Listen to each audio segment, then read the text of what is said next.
আমি অনেকক্ষণ দাঁড়ায় দাঁড়ায় দেখছি এক বস্তা সিমেন্টের জন্য তাকে এই কোমরটা কমপক্ষে মনে করেন এখান থেকে ওইখানে 5টা মিনিট উপরে গিয়ে থাকতে হয়, এরপরে গিয়ে গোডাউনে ফালায়। এক এক বস্তা সিমেন্ট 50 কেজি সিমেন্ট। এই সিমেন্টের বস্তাটার জন্য এই লোকটার পিঠটা বাঁকা হয়ে যায়। প্রতিবার বস্তাটা ফালাইয়া সে ছোট একটা গামছা দিয়া কপালের ঘামগুলো একবার বসে, আবার আরেকটা বস্তা লেগে যায়। এইভাবে প্রত্যেক বস্তায় সিমেন্ট ট্রাকের থেকে গোডাউনে থুইলে 7 টাকা 8 টাকা, সর্বোচ্চ যদি 10 টাকা হয়। 10 টাকা নাই সব জায়গায়, আমি জিগাইছি। তাহলে 50 বস্তা যদি সিমেন্ট নামাইয়া থাকে বেচারা, 50 বার তার কোমরটা বাঁকা হয়ে গেছে। আমার ডাক্তার, আমার এই যে কোমরে বেল্ট আছে, এই যে দেখছো, আমি তো কোনো মাড়ি গাড়ি নেই, আমি কোনো সিমেন্টের বস্তাও টানি না। আমার শুধু এই বৈশা থাকি মাহফিলে বসতে বসতে আমার কোমরের ব্যথার কারণে আমার ডাক্তার বলছে এটা বেল্ট বাইন্ধা রাখতে, নাই তো আমার কষ্ট হয়। এবং বলছে যে আপনি উপর হইয়া একটু ঝুইকাও, একটা পয়সাও মানে একটা কাগজ উঠাবেন না। ডাক্তার সাহেব বলছে সোজা বসবেন, সোজা দাঁড়াবেন। খাটের থেকে শোয়ার সময় উঠা, যখন খাটের থেকে বসবেন, ঘুমের থেকে উঠবেন, হচ্ছে দুনো হাতে ভর দিয়া তারপরে বসবেন। অথচ আমার ব্যথাটা সামান্য, আমি তো এত বেশি কোমর বাঁকা করি নাই। তাহলে ভাইয়া ওই বেচারা এত কষ্ট করে 500টা টাকা মিলাইয়া সারাদিনে, সেখান থেকে তোমারে 200 টাকা দিছিল। তুমি সন্তান, তোমার হয়তো পড়ালেখার কথা বলছো, তোমার হয়তো প্রয়োজনে বলছো, এই জন্য আব্বাই তোমারে এই ঘাম ঝরানো টাকার থেকে 200টা টাকা দিছে। সেই টাকা দিয়া তুমি জানোয়ারে মোবাইলে এমবি ঢুকাইয়া উলঙ্গ ছবি দেখো। তোমার মতো নিকৃষ্ট জানোয়ার আর কোনো মানুষের বাচ্চা হইতো না।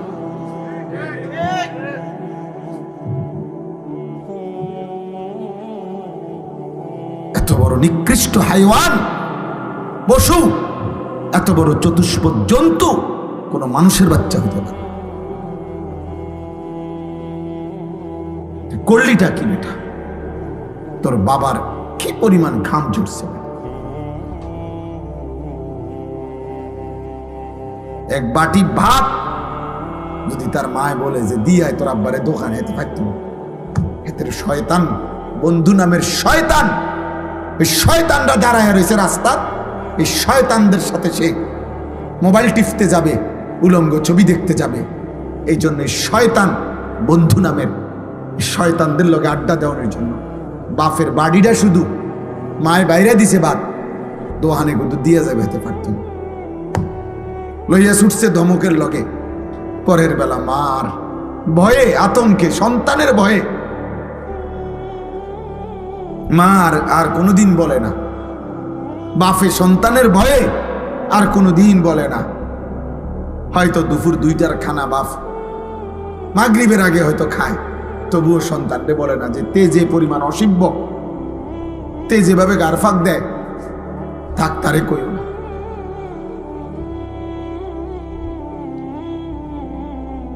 আজকে এক মা আমার মাদ্রাসার মাহফিলে কিশোরগঞ্জ থেকে, কিশোরগঞ্জ থেকে এক মহিলা তার ছেলেটাকে নিয়ে আসছে আমার মাদ্রাসা আইনা, আমার মাদ্রাসার ওস্তাদরে দিয়া আমার কাছে ছেলেটারে পাঠাইছে। কয় হুজুর, আমার কলিজা ছেঁড়া সন্তান, আমার সারাটা জীবনের সন্তানরে আমি ইয়া করছি, বড় করছি, সন্তান কোনোভাবেই আমার কথা শোনে না, আপনি একটু নসিহত করে দেন।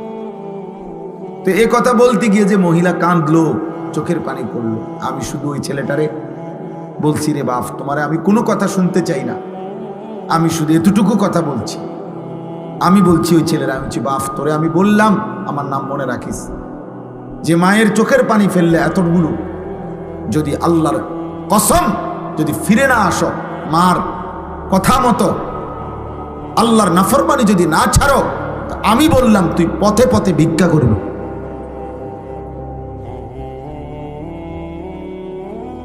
মার চোখে পানি ঝরাইয়া তুই নাফরমান, কোনোদিন সুখ দুনিয়ায় জুটবে না।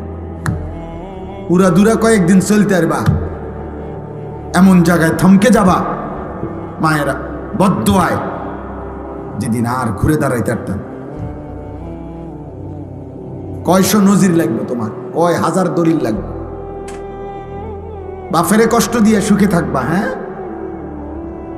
মায়ের চোখে পানি ঝরাইয়া সুখে থাকবা। তোমার সমবয়সী বন্ধুরা তোমারে নিরাপত্তা দিবে, হ্যাঁ? ওই শয়তানগুলা। সারাদিনে যেই বন্ধু এক ওয়াক্ত নামাজ পড়ে না, ওই বন্ধু হয়তো শয়তান। সারাদিনে মোবাইলে নারী ছাড়া, ছবি ছাড়া আর কিছু দেখে না, যে হয়তো শয়তান, হয়তো ইবলিস। ও কিসের বন্ধু আবার? ও কিসের আবার বন্ধু এটা? এই জন্য প্রিয় ছেলেরা, আমার কথা মনে রাখো আব্বা, আমি তোমাদেরই ভাই। এই গ্রামের এমন কেউ নাই যে আমারে চেনে না। বয়স্ক এমন লোক মনে হয় না কেউ আছে যা করে আমি চিনি না। আমি সবার সাথে পরিচিত মানুষ। আল্লাহ নবী সাল্লাল্লাহু আলাইহি ওয়াসাল্লাম বলছেন, বাবারাও শুনেন, ছেলেরাও শুনেন, আল্লাহ নবী বলছে কুল্লু যুনুব ইউআখিরুল্লাহু ইলা আজালিম মুসাম্মা। হাদিসটা শোনো, নবীজি বলছে সমস্ত গুনাহ, প্রত্যেক পাপের শাস্তি আল্লাহ চাইলে নির্দিষ্ট সময় আখিরাত পর্যন্ত, হাসরের ময়দান পর্যন্ত বিলম্ব করতে পারে, কিন্তু ইল্লা আকুল ওয়ালিদাইন, খোদার কসম নবী বলছে, তবে মা বাবার নাফরমানি ব্যতীত, মা বাবার নাফরমানি ব্যতীত। নবীজি বলেন ফাইন্নাহু লান ইয়ামুতা হাত্তা ইউআযযিবাহুল্লাহু ফিল আরদ। নবীজি বলেন মা বাবারে কষ্ট দিছে, চোখের পানি ফেলছে, মা বাবার নাফরমান সন্তান, নবীজি বলছে তার মৃত্যু হবে না তারে আল্লাহ জমিনে বেইজ্জতি না করা পর্যন্ত। ইসলামের ইতিহাসের একজন বড় বুজুর্গ ছিলেন রবি ইবনে খাইসাম রাহমাতুল্লাহি আলাইহি। কিতাবে আছে উনার মৃত্যুর সময় এরকম, উনিও যখন শেষ অবস্থায়, ওনার সন্তানরা বলছে, আব্বা আপনার জন্য আমরা একজন ডাক্তার আনবো। রবি ইবনে খাইসাম রাহিমাহুল্লাহ উনি বলছে, বাবা শোনো, ডাক্তার ডাকলাম হইলে আমিও, কিন্তু আমি একটা কথা চিন্তা করে দেখছি, যে ডাক্তারকে ডাকবা, ওই ডাক্তার আর আমি রুগী, ও চিরেই আমরা দুইজনেই মৃত্যুবরণ করব। কাজেই আমিও যেহেতু মরে যাব, ডাক্তারও যেহেতু মরে যাবে, ওরা ডাকে লাভ কি? তার চাইতে চলো আল্লাহরে ডাকি। কাকে ডাকি? আল্লাহকে ডাকি। হযরত আবু বকর সিদ্দিক রাদিয়াল্লাহু তাআলা আনহু, ওনার নাম তো আমরা সবাই জানি, জানি কি না? ইসলামের প্রথম খলিফা, নবীর কলিজার টুকরা আবু বকর রাদিয়াল্লাহু তাআলা, উনারও মৃত্যুর সময় কিতাবে আছে সাহাবারা উনারে দেখতে আসছে, উনি অসুস্থ, মুমূর্ষ, শেষ অবস্থা, মৃত্যু সজ্জায়। তো উনাকে সাহাবারাও বলছে, হাল নাদউ লাকা তাবিবান, হে নবীর সাহাবী আবু বকর, আপনার জন্য আমরা ডাক্তার আনবো? হযরত আবু বকর সিদ্দিক রাদিয়াল্লাহু তাআলা আনহু বলছেন, আত-তাবিবু কাদ রাআনি, আরে ডাক্তার সব তো আমারে দেখছে, ডাক্তার তো আমাকে দেখেছেন, তোমরা কারে ডাকবা? তখন সাহাবারা বললেন, ক্বালু ফামা ক্বালা, সাহাবারা বললেন তো ডাক্তার কি বললেন, দেখেই বলল কি? তখন হযরত আবু বকর সিদ্দিক রাদিয়াল্লাহু তাআলা আনহু বললেন, ইন্নাহু ইয়াকুলু ইন্নী ফাআলুল লিমা উরিদ, ডাক্তার সাহেব বলছেন আবু বকর আমি যখন যা ইচ্ছা তাই করতে পারি। সেই ডাক্তারকে, এই ছিল মুমিনের ঈমান। মুমিন ইন্তেকালের মুহূর্তেও, অসুস্থতার চূড়ান্ত মুহূর্তেও কাকে বলে নাই? আর আমরা সুস্থতায়, সবল, স্বাস্থ্যবান, শরীর, যৌবন, স্বাস্থ্য সব ঠিক আছে, আহা আমাদের আল্লাহকে মনে নাই। হায় কিশোর, কেমনে জবাব দিব? কেমনে জবাব দিব? 1 বছর 2 বছর 4 বছরে হয়তো এমন হয়েছে কোনোদিন কোনো রোগাক্রান্ত হও নাই, এমন সুস্থ সবল, এমন তাজা শরীরে আল্লাহকে একটা সেজদা দিলা না, 1 ওয়াক্ত নামাজও পড়লা না।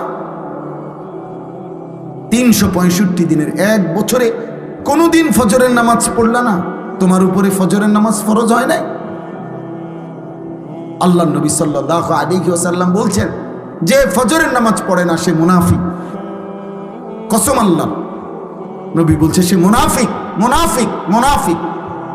আর আল্লাহ কোরআনে বলছে, মুনাফিক তুই মনে রাখিস জাহান্নামের সবচেয়ে নিচে তোর স্থান। নওজোয়ান ছেলেরা, আসলে আমি বলতে চাচ্ছিলাম এই কথাটাই মূলত। মাওলানা ইয়াহিয়া যে এতক্ষণ বয়ান করছে, আলহামদুলিল্লাহ, সে 100% না হলেও 90% আমি যে চিন্তা চেতনা লালন করি বছরের পর বছর, আমি যা বলতে চাই, আমি এটাই দুঃখ করি। বুঝছেন না? না, এটা সাংঘাতিক বিষয়। খেয়াল করে দেখেন, আপনাদেরই ছেলে, আমাদেরই ছেলে। বললাম না তোমরা ভাইয়া, এটাই বুঝাইতে চাচ্ছি। এই পৃথিবীতে তোমরা যেমন এখন বয়সী, এই বয়সী তো আগেও ছিল বাপ। তোমরা তো আর আলাদা কোথাও থেকে আসছো না, তোমরা তো চাঁদের দেশ থেকে আসো নাই বাবা। কিন্তু ন্যূনতম আদব আখলাক, ন্যূনতম দিমাগ যদি কাজ না করে, মুসলমান হবা কেমনে ভাই? একজন মুসলমানের সামান্যতম আবেগ তো থাকবে, আদব তো থাকবে। এটাই আমি বলতে চাই সব সময়। আমার কথাই যে মৌলানা বলতেছিল, যে মৌলানা ইয়াহিয়া ও আমার এই চিন্তা চেতনার সবচেয়ে প্রধান আমার একজন সাথী, আমার ছাত্র, আমার সাথী, সবসময় লালন করে এই কথা, এই চিন্তা, যে এই সমাজের খুব দ্রুত গতিতে, আমরা এটা বুঝাইতে চাইতেছি, খুব দ্রুত গতিতে স্রোতের মতো কিশোর যুবক ছেলেরা তোমরা অশ্লীলতা, বেহায়াপনা, অসভ্যতা, নোংরামি, মানে নিজেদের বরবাদির দিকে ছুটতেছ। এটা শুধু পায়ে হাঁটার গতি না, স্রোতের গতি, স্রোতের গতি। কক্সবাজার সমুদ্র সৈকতে অনেক সময় বিপদ সীমার একটু দূরে চলে গেলে স্রোতের ওই লোক আর ফিরতে পারে না। অহরহ এমন হয়, শেষ পর্যন্ত ইউনিভার্সিটি পড়ুয়া ছাত্র এমন অনেক হয়েছে। এই কিছুদিন আগেও দেখছি, ডুবে গেছে, আর খুঁজে পায় না, স্রোতে টেনে নিয়ে গেছে। এজন্য গুনাহ সব কালেই মানুষ করছে, অপরাধ সব কালেই মানুষের মধ্যে ছিল ভাইয়া। তোমরা যা করতেছো এটা বাড়াবাড়ি করতেছো, বাড়াবাড়ি করছো। সেই ভোর ঘুম থেকে উঠে রাত 11টা পর্যন্ত, 12টা 1টা পর্যন্ত তোমার সাথে তোমার মা বাবা, আত্মীয় স্বজন, বংশ, আল্লাহ, রসুল, নবী, কোরআন, কিতাব, ওযু, নামাজ, পাক নাফাক, হালাল হারামের কোনো ধার ধারণা, একেবারেই মুক্ত স্বাধীন নিজের মতো চলতেছ। এই স্রোত কল্যাণ বয়ে আনবে। তুমি একদিন এমন পিছলা খাইবা আর সোজা হইয়া দাঁড়াইতে পারতে, একদিন এমন হতাশায় ভুগবা, এমন ধুকে ধুকে কাঁদবা। আমাদের এই মৌলানা ইয়াহিয়ার সাথে আমার অনুমতিতে শত শত ছেলের সাথে হোয়াটসঅ্যাপ গ্রুপ আছে, যাদের সাথে সে কথা বলে, মানে আমি দায়িত্ব দিছি তার।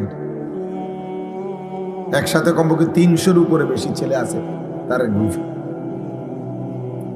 কথা বলে সে হালাত, ছেলেদের সাথে ভালো মন্দ, তাদের চলাফেরা, চাল চরিত্র।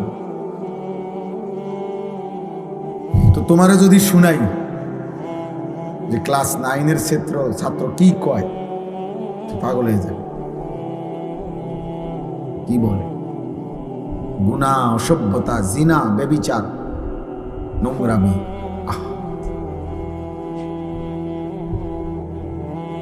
এই জন্য তোমার কাছে তো ভাইয়া বলবে না, তোমার সমবয়সী হয়তো তোমার সাথেই চলে ফিরে, কিন্তু তার যে জীবন সব শেষ, যৌবন সব শেষ, যৌবনের ক্ষমতাও সব শেষ, এটা তো তুমি বুঝতা না, তুমি জানতাও না। গুনাহ, নারী, ছবি, অশ্লীলতা, বেহায়াপনা, আল্লাহর কসম আখিরাতের ক্ষতি তো পরেই আছে। দুনিয়াতেও একটা মানুষকে অকর্মণ্য, ধ্বজভঙ্গ, একটা অপদার্থ মানুষ বানায়। তোমরা যদি একটা বিবেকবান ছেলে হও, তুমি বর্তমান সময়টা প্রতিদিন একদিনের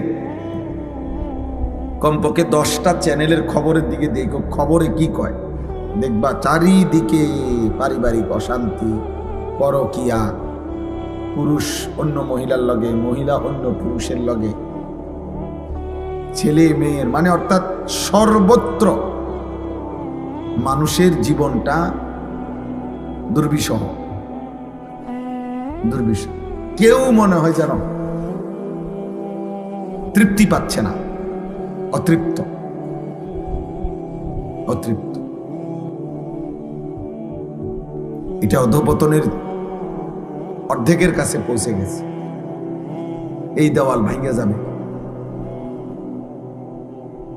এই সমাজের এই হালাত হইলে, তোমরা গ্রামগঞ্জের ছেলে, তোমরা তো এখানে গ্রাম অঞ্চলের ছেলে, তোমরা আশপাশের গ্রাম, এই গ্রামের, তো তোমাদের চুল চেহারা যদি এমন হয়, তোমরা গ্রামগঞ্জের মানুষ হয়েও যদি এক ওয়াক্ত নামাজ পড়তে মন না চায়,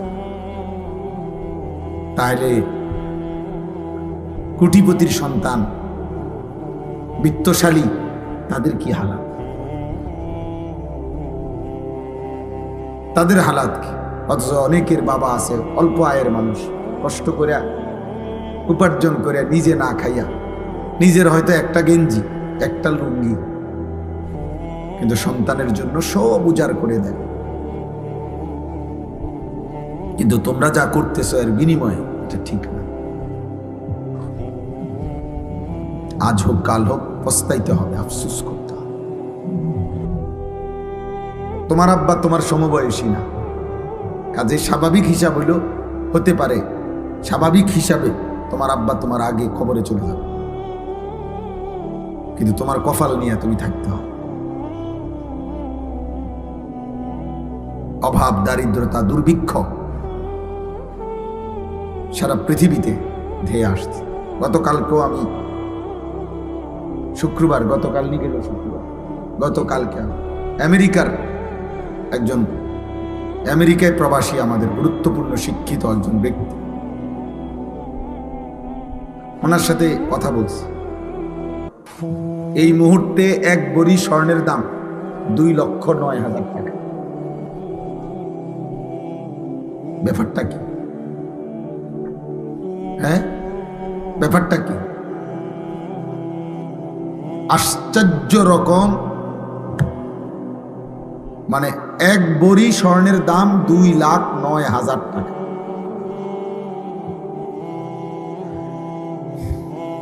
অথচ এটা অবাক করা ব্যাপার, আশ্চর্য। পৃথিবীতে, সারা পৃথিবীতে কি হইতেছে আন্তর্জাতিকভাবে, কারণটা কি? স্বর্ণের দাম এরকম আকাশচুম্বী হয়ে গেল কেন? একটা উদাহরণ দিলাম আর কি দোস্ত। কৃত্রিম অভাব, কৃত্রিম সংকট,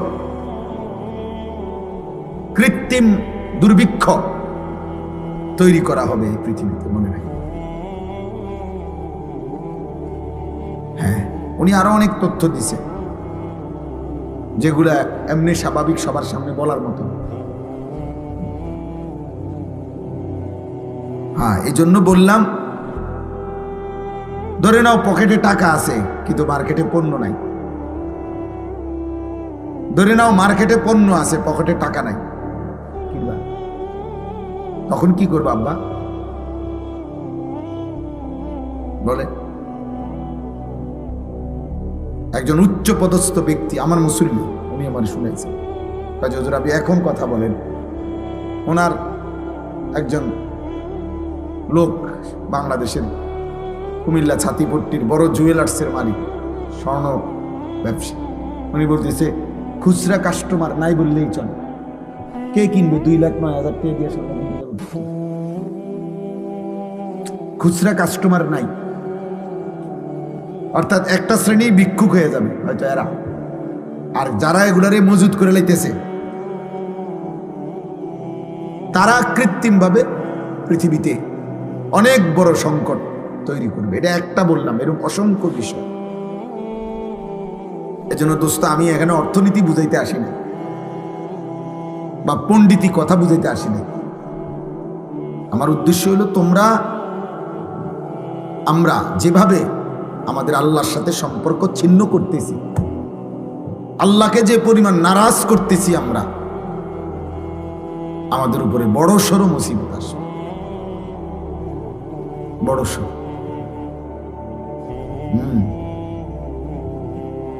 যেদিন একটা রুটির জন্য মাইলের পর মাইল হাঁটতে হবে, সেদিন আর চুলের ফ্যাশন থাকবে।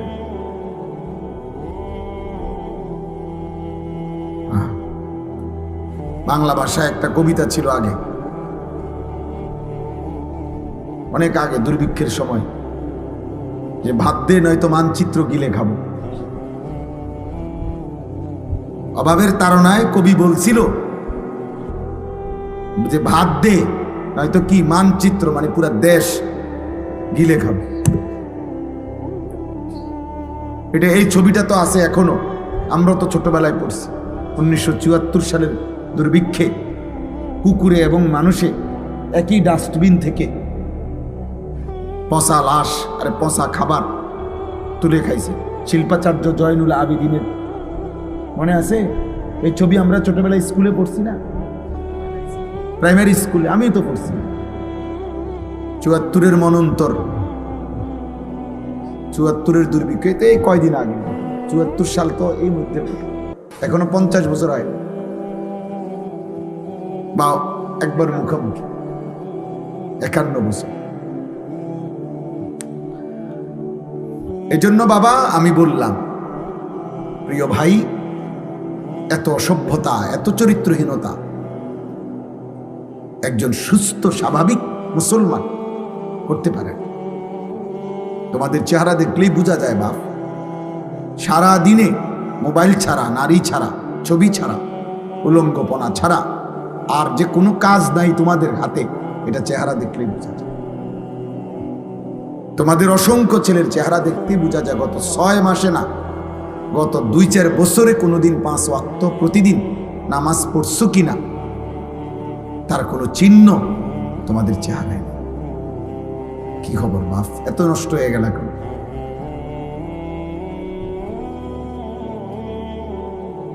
কে তোমাদেরকে বলে দিল যে আর কোনো বিপদ হবে না? এত নিরাপত্তা পেয়ে গেলা কেমন? তোমার আব্বা বিদেশ, এই জন্য না?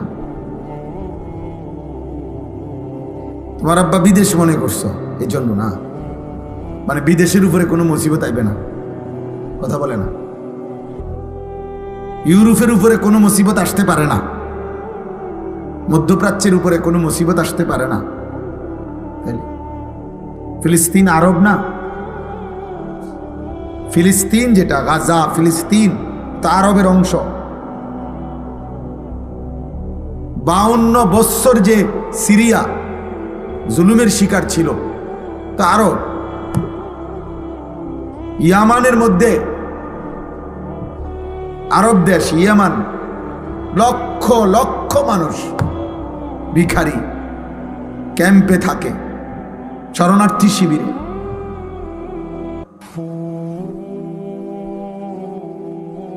এজন্য প্রিয় ভাই, আমি আমার কথা শুরু করতে চাচ্ছি, কিন্তু আমি দেখলাম তোমাকে চেহারা দেখে, মোবাইলের স্টাইল দেখে বুঝছি তোমরা মানে খুব রঙের সাগরে ভাসতেছ। তোমাদের যে কোনো দিমাগ আছে বোঝা যায় না। তোমাদের মার কষ্ট, বাবার কষ্ট, উপার্জনের কষ্ট, একটা একটা টাকা রোজগার করার যে কি কষ্ট, তোমরা বুঝতেছো না। তোমরা মনে করছো তোমার আব্বা মনে একটা মেশিনের নাম, বাপ মানে একটা মেশিন যেটা টিপ দিলে টাকা বাইর। না বাপ, বরঞ্চ আমি বলছিও সেদিন, আমি এক জায়গায় দাঁড়ায় দাঁড়ায় দেখছি একজন লোক সিমেন্টের বস্তা ট্রাকের থেকে গোডাউনে নিয়ে ফালাইতেছে, যে তার মাথার চুল থেকে পায়ের নখ পর্যন্ত ঘামে, আমার কাছে মনে হয় যেন বেচারা পানির ছুটবার গেছে, এই পরিমাণ ঘাম তার শরীরটার মধ্যে। আমি অনেকক্ষণ দাঁড়ায় দাঁড়ায় দেখছি, এক বস্তা সিমেন্টের জন্য তাকে এই কোমরটা কমপক্ষে মনে করেন এখান থেকে ওইখানে 5টা মিনিট উপরে গিয়ে থাকতে হয়, এরপরে গিয়ে গোডাউনে ফালায়। এক এক বস্তা সিমেন্ট 50 কেজি সিমেন্ট।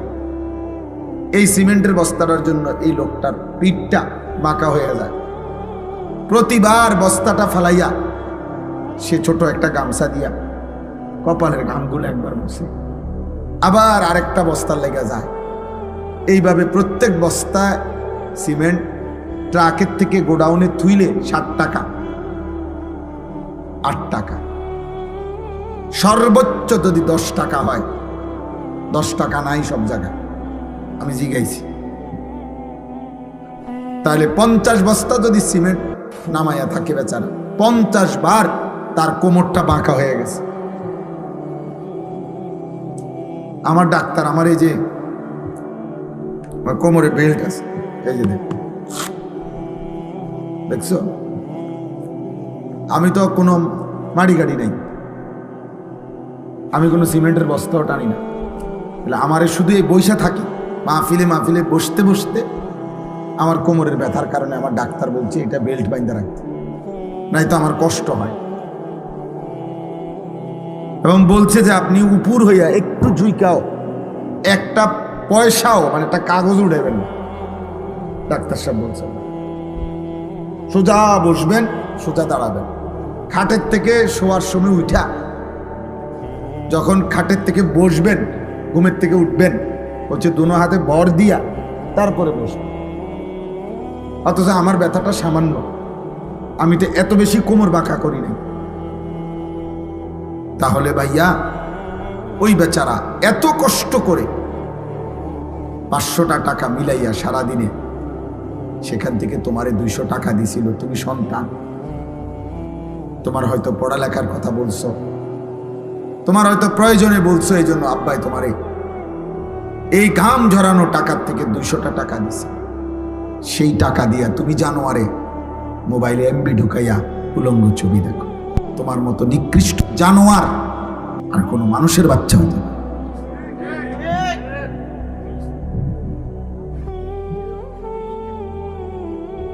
এত বড় নিকৃষ্ট হাইওয়ান পশু, এত বড় চতুষ্পদ জন্তু কোন মানুষের বাচ্চা হতে পারে?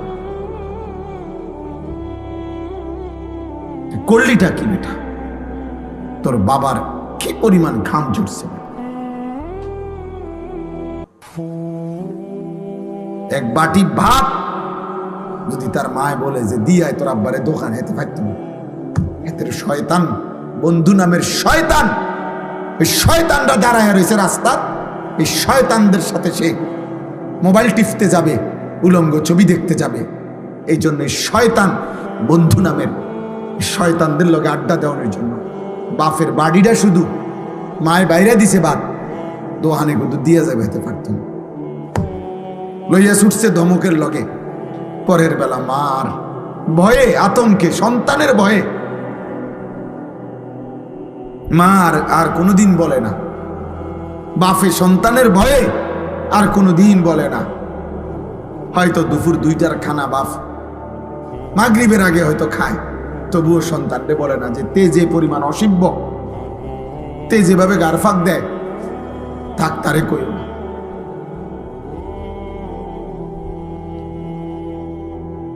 আজকে এক মা আমার মাদ্রাসার মাহফিলে কিশোরগঞ্জ থেকে, হাসেম ভাই, কিশোরগঞ্জ থেকে এক মহিলা তার ছেলেটাকে নিয়ে আসছে আমার মাদ্রাসা। আইনা আমার মাদ্রাসার ওস্তাদরে দিয়া আমার কাছে ছেলেটারে পাঠাইছে, কয় হুজুর আমার কলিজা ছাড়া সন্তান, আমার সারাটা জীবনের সন্তানরে আমি ইয়া করছি, বড় করছি, সন্তান কোনোভাবেই আমার কথা শোনে না, আপনি একটু নসিহত করে দেন। তো এ কথা বলতে গিয়ে যে মহিলা কাঁদলো, চোখের পানি পড়লো, আমি শুধু ওই ছেলেটারে বলছি, রে বাপ, তোমারে আমি কোনো কথা শুনতে চাই না, আমি শুধু এতটুকু কথা বলছি। আমি বলছি ওই ছেলেরা, আমি বলছি, বাপ তোরে আমি বললাম আমার নাম মনে রাখিস, যে মায়ের চোখের পানি ফেললে এতগুলো, যদি আল্লাহর কসম যদি ফিরে না আসো, মার কথা মতো আল্লাহর নাফরমানি যদি না ছাড়ো, আমি বললাম তুই পথে পথে ভিক্ষা করবি।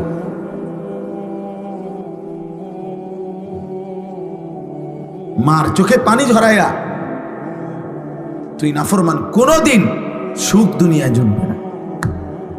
উড়া দুরা কয়েকদিন চলতে পারবা, এমন জায়গায় থমকে যাবা মায়েরা বদ্দোয়ায়, যেদিন আর ঘুরে দাঁড়াইতে পারতাম। কয়শো নজির লাগবে তোমার, কয় হাজার দলিল লাগবে,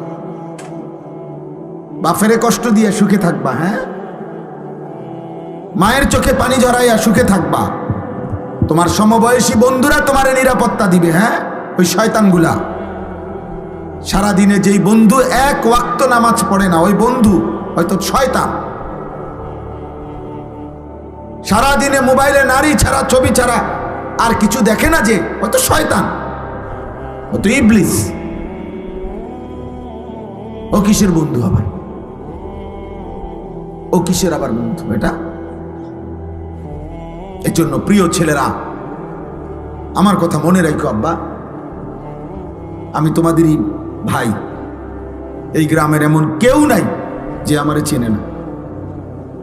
বয়স্ক এমন লোক মনে হয় না কেউ আছে যা করে আমি চিনি না। আমি সবার সাথে পরিচিত মানুষ।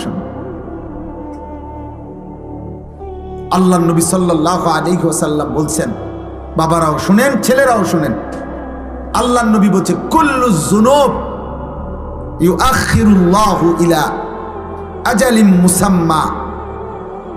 হাদিসটা শোনো, নবীজি বলছে, সমস্ত গুনাহ, প্রত্যেক পাপের শাস্তি আল্লাহ চাইলে নির্দিষ্ট সময় আখিরাত পর্যন্ত, হাসরের ময়দান পর্যন্ত বিলম্ব করতে পারে, কিন্তু ইল্লা আকুল ওয়ালিদাইন, খোদার কসম নবী বলছে, তবে মা বাবার নাফরমানি ব্যতীত, মা বাবার নাফরমানি ব্যতীত। নবীজি বলেন, ফাইন্নাহু লান ইয়ামুতা হাত্তা ইউআযযিবাহুল্লাহু ফিল আরদ। নবীজি বলেন, মা বাবারে কষ্ট দিছে, চোখের পানি ফেলছে, মা বাবার নাফরমান সন্তান, নবীজি বলছে তার মৃত্যু হবে না, তারে আল্লাহ জমিনে বেইজ্জতি না করা পর্যন্ত। তোকে আল্লাহ জমিনে বেইজ্জতি করবে।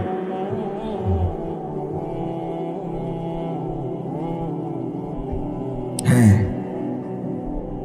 অন্তত তুমি মানুষের বেড়ি চাও, ও চিরেই দেখবা 20 বছর পরে তোমার মেয়ে যখন আরেক বেটার লগে ভাগ্যে যাইব, আর পুরা গ্রাম তখন জুতার বাড়ি দিব তোমারে, ছিছি করবে, তখন তুমি বুঝবা মজা কাকে বলে।